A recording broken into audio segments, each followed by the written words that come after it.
Hello everyone, अगर आप fourth semester में हो, जीटीयू के अंडर में हो और सिविल ब्रांच में हो तो बेटा आपको आने वाला है complex variable and partial differential equation.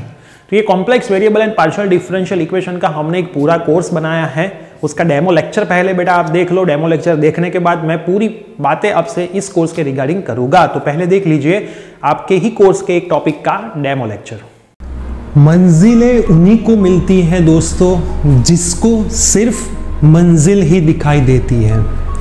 Friends, जब आप कोई चीज़ को फोकस करते हो, अपनी मंजिल बनाते हो, तो बीच में बहुत सारे हर्डल्स आते ही आते हैं, लेकिन वो आपके ऊपर डिपेंड है कि उस हर्डल्स में से आपको कैसे पास होना है। अगर दोस्तों आज आपने मेहनत नहीं की, आज आपने पसीना नहीं बहाया, तो कल जाके जो मंजिल आपको पानी थी वो आप पा नहीं सकते। Friends, my self Priyesh Patel, आप सबका स्वागत है हमारी इस यूट्यूब चैनल प्रियेश सर विद्यापीठ में। और आज हम जीटीयू के प्रीवियस ईयर्स के जो पेपर्स हैं उसमें से एक दो सम लेंगे और दूसरे बहुत अलग अलग भी सम लेके एक मेथड जो ऑटोमोबाइल और मैकेनिकल ब्रांच में जीटीयू में आती है और बाकी यूनिवर्सिटी में सभी ब्रांच में आती है, वो सीखने जा रहे हैं कॉची इंटीग्रल थ्योरम में।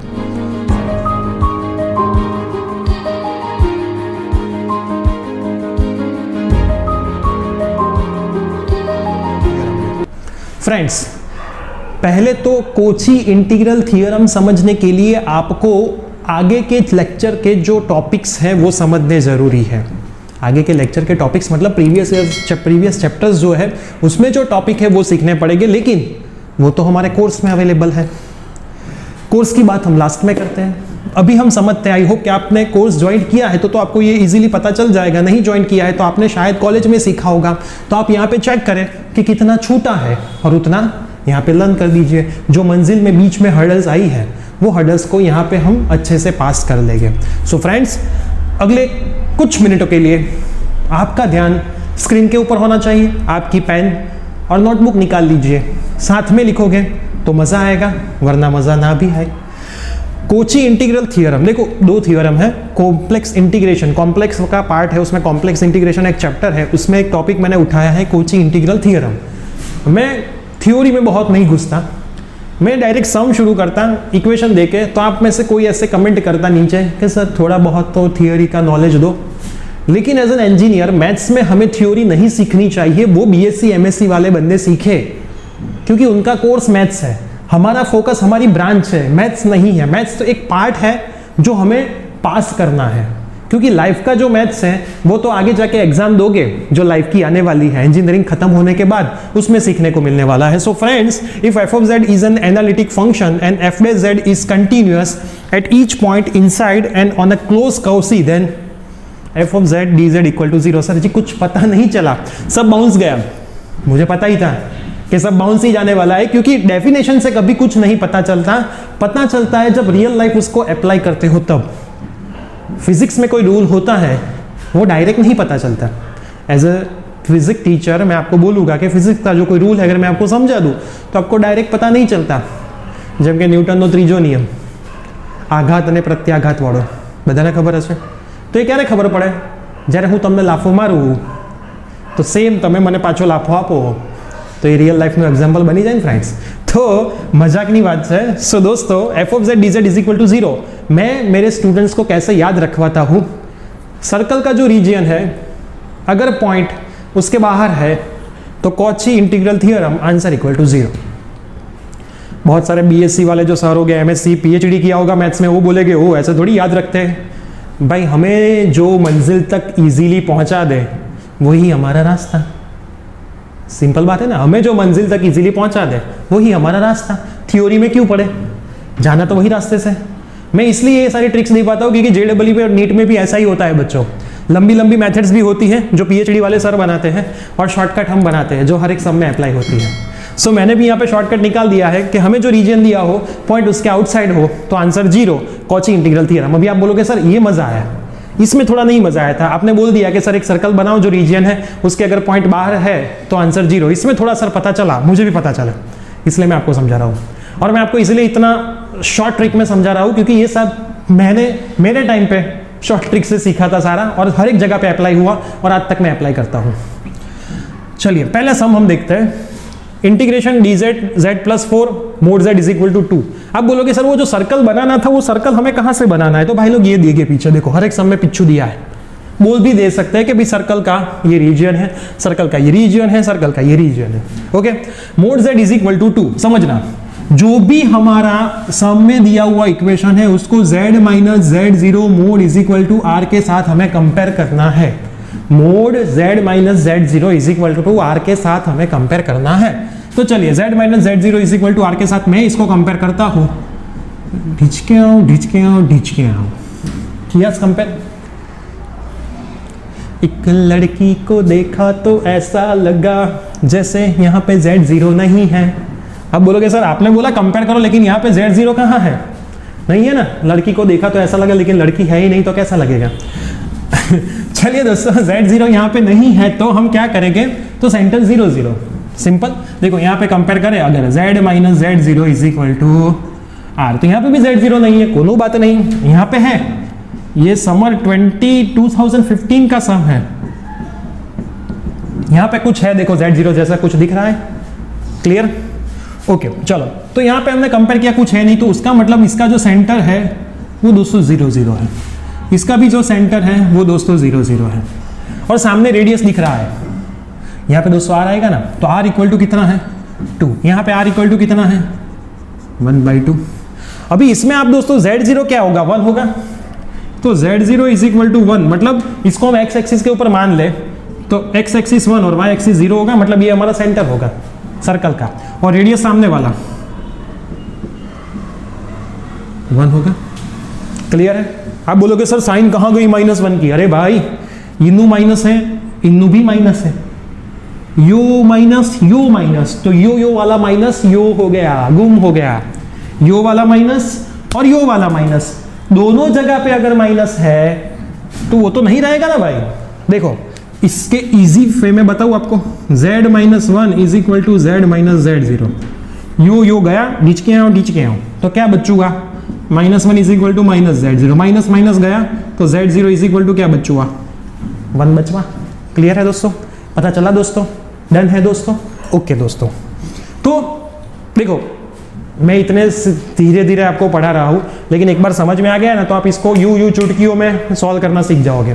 लेकिन बेसिक है, आगे का ऑलरेडी आपने नहीं पता है, कंटिन्यूस क्या होता है, एनालिटिक क्या होता है, सर ये सब तो माइंड में ऊपर से ही जा रहा है, क्योंकि ये तो आगे के चैप्टर के टॉपिक है, तो जाएगा ही ना, सीधी बात है। कोई बात नहीं, यहाँ पे देखो सेंटर मिल गया, रेडियस मिल गया, बनाओ सर्कल। स्केल का यूज नहीं करना है, कोई बात नहीं। r रेडियस 2 का सर्कल है, विदाउट यूजिंग ऑफ स्केल आपको सर्कल बना देना है, विदाउट टेकिंग एनी टेंशन। हाँ, तो यहाँ पे बहुत सारे स्टूडेंट स्केल लेके बैठ जाएंगे। क्लियर, बना दिया, सीधी बात है ना। 2 का सर्कल, तो इस साइड x एक्सिस पे y तो 0 रहेगा, इस साइड पिछू आओगे तो -2, ऊपर जाओगे तो +2, नीचू आओगे तो -2। क्लियर, ये सब तो आपको दोस्तों बेसिक है, तो पता चलना ही चाहिए। यहाँ पे मैं बनाऊँ अगर 1/2 0, क्योंकि रेडियस 1/2 है, तो इच्छू -1 0, इच्छू 0 1/2, और इच्छू क्या आएगा 0 - 1/2 आएगा। क्लियर है इतना। और इसमें क्या आएगा, देखो इसमें देखते हैं। सेंटर 1 0 है, मतलब अगर यहाँ पे 0 0 है तो 1 0 कहीं पे यहीं पे आएगा ना x एक्सिस के ऊपर, और रेडियस 1 है, मतलब इस साइड 0 और उस साइड 2 आएगा। रेडियस अगर 1 है तो इस साइड 0, इस साइड 2, ये 1 और ये 1। क्लियर है इतना। ओके, अभी बोलोगे सर पॉइंट कौन सा चेक करना था, आपने बोला था, याद करो मेरी पहली लाइन, अगर गिवन सर्कल के पॉइंट बाहर है तो आंसर 0, जो ये थ्योरम बोल रहा है। ये थ्योरम बोल ऐसा ही रहा है, सालों से बोलने की कोशिश तो ऐसा ही कर रहा है, लेकिन आपके कॉलेज में ऐसा याद रखा थे, क्योंकि भाई कोची ने दिया है तो कोची का थोड़ा मान तो रखना पड़ेगा ना। चलिए दोस्तों, z+4, तो अभी आपको z+4 को भी z माइनस z0 के साथ ही कंपेयर करना है। तो z किट्टू, तो z0 क्या आएगा -4 आएगा। यहाँ पे पता चल रहा है, z माइनस z0 के साथ कंपेयर करोगे तो माइनस बचेगा, वो माइनस इस साइड दे दो तो -4 आया, मतलब पॉइंट हमारा -4 0 है। पॉइंट हमारा क्या है -4 0। यहाँ पे कंपेयर करते हैं, z+1 नीचू वाला जो पॉइंट है उसको ही कंपेयर करना है, तो z गया -z0 इज इक्वल टू 1, तो z0 क्या आएगा दोस्तों -1 आएगा। यहाँ पे करते हैं z प्लस आई, थोड़ा मजा आया, थोड़ा अच्छा है। z plus i is equal to z minus Z0, ये गया तो Z0 is equal to minus i आएगा।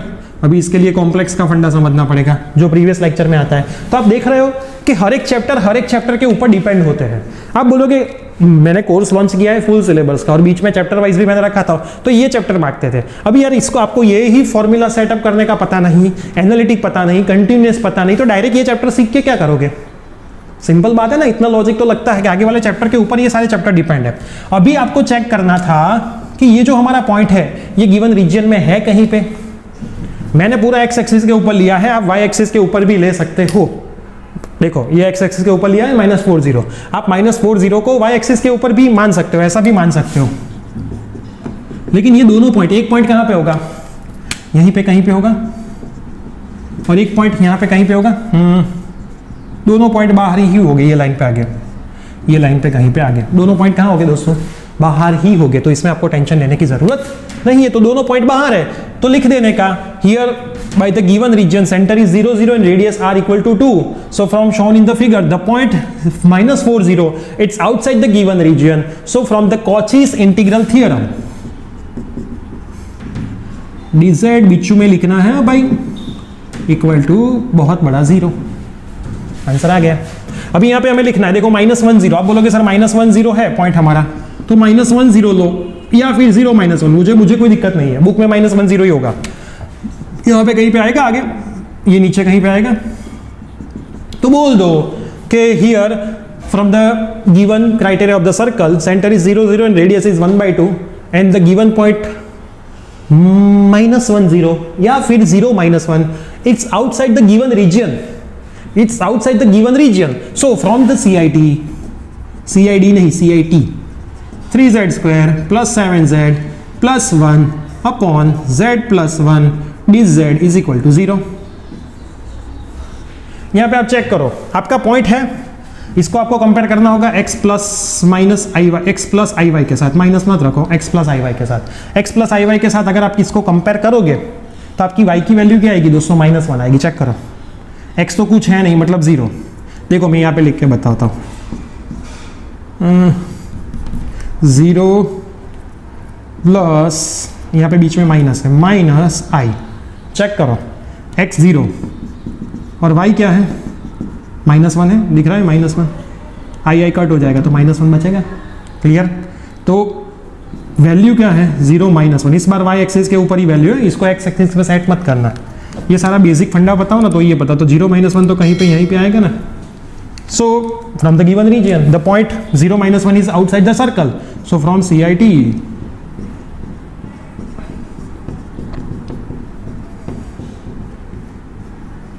अभी इसमें कितना ट्विस्ट कर सकते हैं ये लोग। पॉइंट बाहर दिया हो, नीचे 2 पॉइंट दिए हो, यहाँ पे तो एक की बात है, ब्रैकेट करके 2 पॉइंट दे देखा, इसमें मैंने एक दिखा है। यहाँ पे सेंटर 0 0 है और रेडियस 2 है। अगर मैं ये सर्कल बनाऊंगा 2 0 0 -2 सॉरी 0 2 और 0 -2, तो z -1 को मैं z - z0 के साथ कंपेयर करूं तो z0 इक्वल टू 1, मतलब मेरा पॉइंट है 1 0। तो 1 0 तो दोस्तों अंदर कहीं पे है, अंदर आए तो फंसोगे, अंदर आया पॉइंट तो फंसोगे। तो इतने में, इसमें तो इतने सारे ट्विस्ट है कि अगर एक पॉइंट दिया है अंदर है, अगर 2 पॉइंट दिए दोनों बाहर है, अगर 2 पॉइंट दिए एक अंदर है एक बाहर है, 2 कंडीशन दी है, एक कंडीशन में एक पॉइंट अंदर है दूसरा बाहर है, दूसरी कंडीशन में दूसरा अंदर है पहला बाहर है, या फिर ऐसी कंडीशन है कि दोनों अंदर है, या फिर ऐसी कंडीशन है कि दोनों बाहर है, या फिर ऐसी कंडीशन है साइन दिया है ऊपर कॉस दिया है, या फिर ऐसी कंडीशन है उसमें पावर दिया है z - 1 का क्यूब दिया है, z - 1 की 4 पावर दी है, इसमें भी पावर आती है। तो बहुत सारे केस बनते हैं। ये कोची इंटीग्रल थ्योरम और इसके बाद वाला ये जो कोची इंटीग्रल फॉर्मूला है, ये तो बहुत वास्ट थ्योरम है, बहुत सारे एग्जाम्पल आते हैं। आप एग्जाम्पल करते करते थक जाओगे तो भी GTU कुछ नया लेके आएगी। तो दोस्तों अगर आपको ये लेक्चर पसंद आया है तो लाइक बटन पे प्रेस करें, और दोस्तों अगर आपको हमारे साथ जुड़ना है, देखो यहां से वीडियो छोड़े मत, आपके लिए बहुत इंपॉर्टेंट अनाउंसमेंट मैं करने जा रहा हूं। मैं ऑलवेज स्टूडेंट्स को बोलता हूं, मैंने आज लेक्चर शुरू किया था मंजिल की बात से, तो मैं भी स्टूडेंट्स को वही बोलता हूं कि रास्ते बदलो अपनी मंजिल नहीं।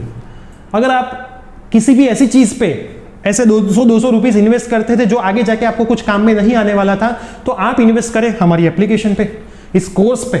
तो एक ऐसा जो टॉपिक मैथ्स है जो आपको हर बार परेशान करता है, वो आपको परेशान नहीं करेगा। जीटीयू चाहे थ्योरी की एग्जाम ले या फिर एमसीक्यू की ले, ये कोर्स आपने कंसेप्ट वाइज किया होगा तो आपको दोनों आएंगे, कहीं पे प्रॉब्लम नहीं होगा। तो बेटा आपने यहाँ पे डेमो लेक्चर पूरा देखा है। अब ये कोर्स अवेलेबल कहाँ पे है?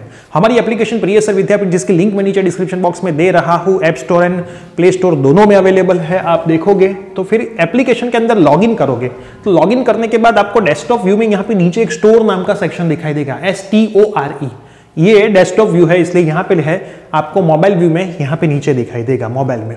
इसको ओपन करोगे स्टोर को, तो आपको सर्च करना है complex variable and partial differential equation, आपको मिल ही जाएगा। आप बोलोगे सर ये कोर्स यहाँ पे तो मैथ्स 3 लिखा है, ये ओल्ड फोटोग्राफ है, वो हम चेंज कर देंगे। आई थिंक आप ये वीडियो देख रहे होगे तब तक चेंज भी हो गया होगा। जीटीयू में जो मैथ्स 3 आता है मैकेनिकल वाले स्टूडेंट को, ऑटोमोबाइल वाले स्टूडेंट को, वो सेम मैथ्स 4 सिविल वाले स्टूडेंट को आता है। तो जैसे ही आप इसको ओपन करोगे, जैसे ही आप इसको बेटा ओपन करोगे, तो इसमें आप देख पाओगे कितने कंटेंट है, 59 वीडियोस है। टोटल सिलेबस के 59 वीडियो है, 31 मटेरियल की फाइल है और 8 मंथ का आपका एक्सेस है। मतलब ये कोर्स आप 8 मंथ तक जितनी भी बार देखना चाहो, जब कभी भी देखना चाहो, आपके मोबाइल से देख सकते हो। अब कंटेंट के अंदर हम देखते हैं तो डेमो लेक्चर यहाँ पे भी, एक डेमो लेक्चर आपने देखा, दूसरा डेमो लेक्चर आप यहाँ पे जाके भी देख सकते हो। सीटीयू के सिलेबस एंड पेपर है। कोर्स स्टार्ट करने से पहले ये वीडियो देखो, देखिए मतलब इसमें इंपॉर्टेंट टॉपिक है। कोई स्टूडेंट ऐसे हो कि सर मुझे पूरा मैथ्स नहीं करना, खाली इंपॉर्टेंट करना है, तो इसमें जितने टॉपिक बताए हैं वो आप देख लेना। फिर चैप्टर 1 कॉम्प्लेक्स डिफरेंशिएशन, आपका जीटीयू का जो सिलेबस है ना उसके मुताबिक ही चैप्टर के फोल्डर बनाए हुए हैं। तो टोटल 5 चैप्टर आपके जीटीयू के सिलेबस में है। उसकी फाइल है, देखो हर एक में क्या है, वीडियोस है, मतलब क्लास के वर्क का, क्लास वर्क्स के सम है, उसमें हर एक में होमवर्क के सम दिए हैं। वो होमवर्क के सम का सॉल्यूशन इसके अंदर है, वीडियो के फॉर्म में है। उसकी नोट्स भी इसमें हमने दी हुई है, सभी चीजें इसमें। देखो मैं एक वीडियो यहाँ पे ओपन करता हूँ। आपने जो डेमो लेक्चर देखा वो व्हाइट बोर्ड का देखा, क्योंकि पहले हमारे पास लास्ट ईयर व्हाइट बोर्ड था, फिर हमने इसके होमवर्क के सारे सॉल्यूशन स्मार्ट बोर्ड पे किए हैं। तो ये पूरा स्मार्ट बोर्ड का सेटअप है हमारा, देखना स्मार्ट बोर्ड का ये हमारा सेटअप, जिसमें हमने होमवर्क के सारे सवाल और मैथ्स के, बेसिक मैथ्स के सवाल, वो सब हमने स्मार्ट बोर्ड में किया हुआ है। तो ये पूरा कोर्स अभी ऑफर में चल रहा है। तो यहाँ पे हम देखेंगे, ओवरव्यू में जाते हैं, तो अभी इस कोर्स की प्राइस ओनली 700 रुपीज है। अब इसमें भी 700 में आपको पूरा कोर्स विथ मटेरियल 8 मंथ के एक्सेस में मिलता है। तो अगर कोई भी स्टूडेंट को और एक डेमो लेक्चर देखना हो और फिर उसका डिसीजन लेना हो तो आप देख सकते हो। साथ में आपको कोर्स के रिगार्डिंग कोई प्रॉब्लम हो तो आप 98257 99458 ये नंबर पे व्हाट्सअप करके पूछ सकते हैं। कोई भी क्वेरी आपकी कोर्स के रिगार्डिंग हो, हमारी टीम आपको जरूर उसमें हेल्प करेगी। और साथ में ये कोर्स जब आप बाय कर लेते हो, उसके बाद आपको कोर्स के रिलेटेड कोई डाउट आते हैं तो आपको भी डाउट सॉल्यूशन में मिलेगा। मैं खुद यहाँ पे ये पूरा कोर्स लेता हूँ तो मैं खुद ही आपके सारे डाउट्स वहाँ पे क्लियर करवाऊंगा। मतलब एग्जाम तक हम आपका सपोर्ट नहीं छोड़ने वाले। तो ये जितने भी फ्रेंड्स सिविल वाले हैं और ये वीडियो देख रहे हैं, तो आपके क्लासमेट्स में भी ये वीडियो शेयर करना ना भूले, ताकि उनको भी अगर मैथ्स की प्रिपरेशन हमारे साथ करनी है तो उनकी प्रिपरेशन शुरू हो जाए। तो वीडियो शेयर करना, चैनल पर नए तो सब्सक्राइब करना, लाइक करना, शेयर करना। Bye bye, take care.